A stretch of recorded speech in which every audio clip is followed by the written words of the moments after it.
Yo, what's happening YouTube? My name's Jamie Meat, and today we're back with another Digimon deck profile, but this time we're doing something like a little bit different. So what we're going to do is we're going to look to the future.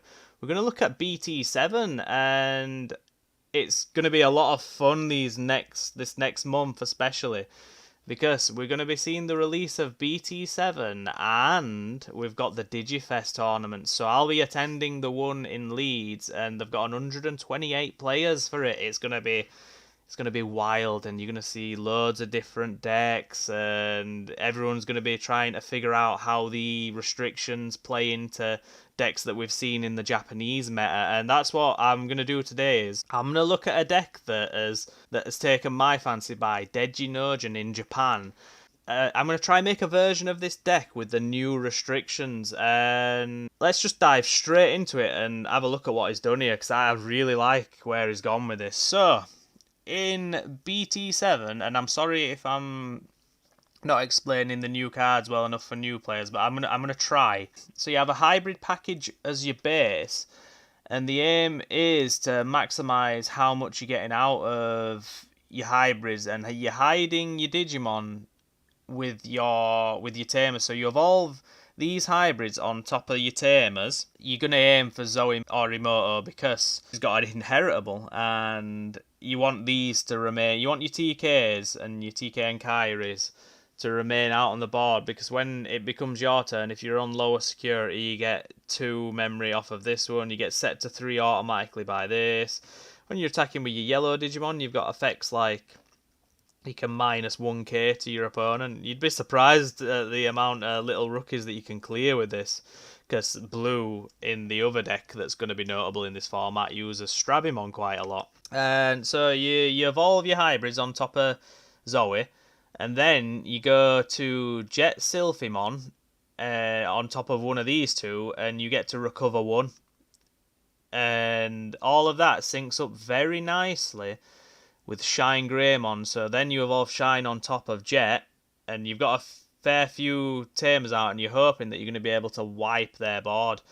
At the same time, the other strategy that he's gone for in this deck is it's recovery heavy. So we're not going to have Reinforce on 4 by the time it gets to the meta outside of Japan, because the restriction list is changing. It's changing a lot earlier for everyone except for Japan. So they played with unrestricted cards like Reinforce, the Mega Fusion card, and various others that have been put on the list. But this is going to go down to 1 in the version that I have been playtesting it as well, I might add, and I'm going to bump up Holy Wave to 4, keep me 4 tacticals, and I'm probably going to put Bokumon in, which is a white card where when you're on play, you get to search the top 5 and look for cards with 10 warriors in and tamers. That's why you're playing it, the tamers. But the other effect is that once per turn, when you evolve on top of a tamer, which you'll be doing frequently,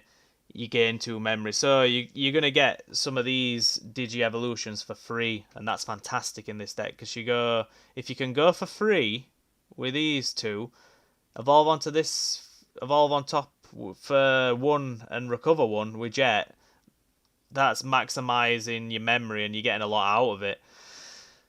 The other really cool thing that he's done with this build is that he's added purple in, and he's done that for the sole purpose of this card, Schwarz, because for every tamer and hybrid that you've got out, you can delete a level 5 or lower Digimon, and it is crazy because it comes out in your security as well.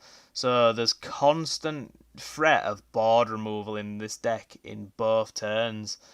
And then if he goes one step further, and I didn't understand this at first, using this egg instead of I think it's Zyomon instead of, is it Demimeramon?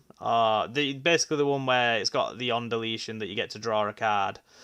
And so at first I was failing to understand why you'd ever do that, why you do this instead of, getting the extra draw power. And what it is he gets the memory blocker with Gazimon on top of this. You keep this egg out so that you can activate this whenever you want. And if I see Gazimon when I'm having my playtesting matches, I'll just put it on top and get me extra draw power. But what you're wanting to do is at the end of the game when you've got 10 in your trash, you'll gain retaliation on your Gazimon and you can crash it into some of the bigger threats and get rid of them. It's extra board removal instead of those, that extra 2 cards that you're potentially going to get.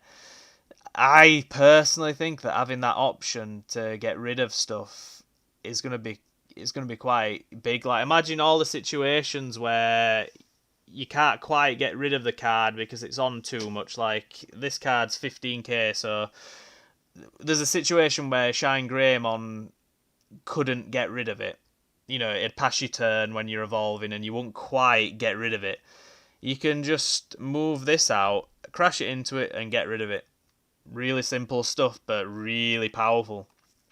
So, yeah, so far I'm really enjoying this deck, and I think that Dejinogen's done a fantastic job of marrying a few themes together, recovery and board removal. I'm affectionately calling it Frustrate and Annihilate. I think that that's the best way to describe this deck, because playing against it is frustrating because they're constantly recovering, and all the times where you traditionally think that you're going to win the game, you'll find that you'll swing and you'll hit a tactical retreat or a holy wave, and you 1 or 2 cards off getting that kill shot that you're going for, and then in the next turn they turn it around and wipe your entire board, and they've possibly got you.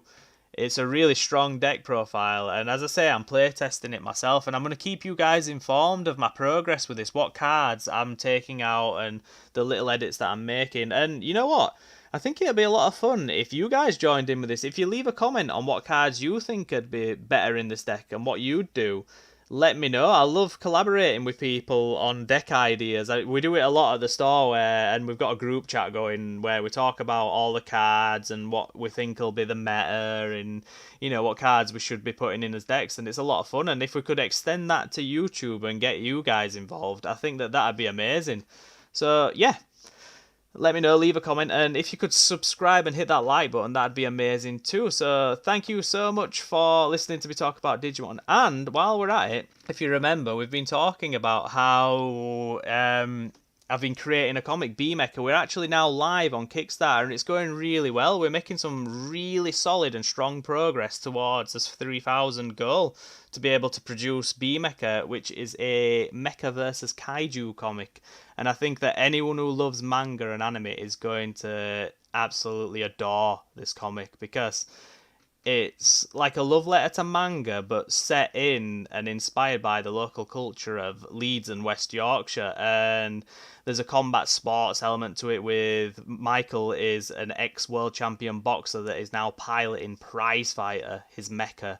And we go into that in the comic, where he's using those boxing skills in that massive robot, and it's a lot of fun. You guys are going to love it.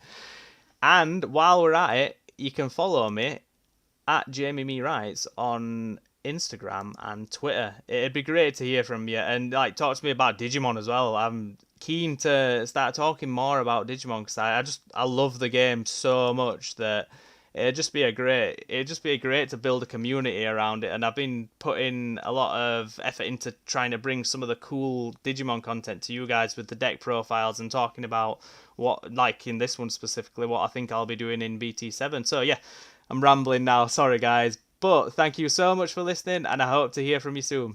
Goodbye.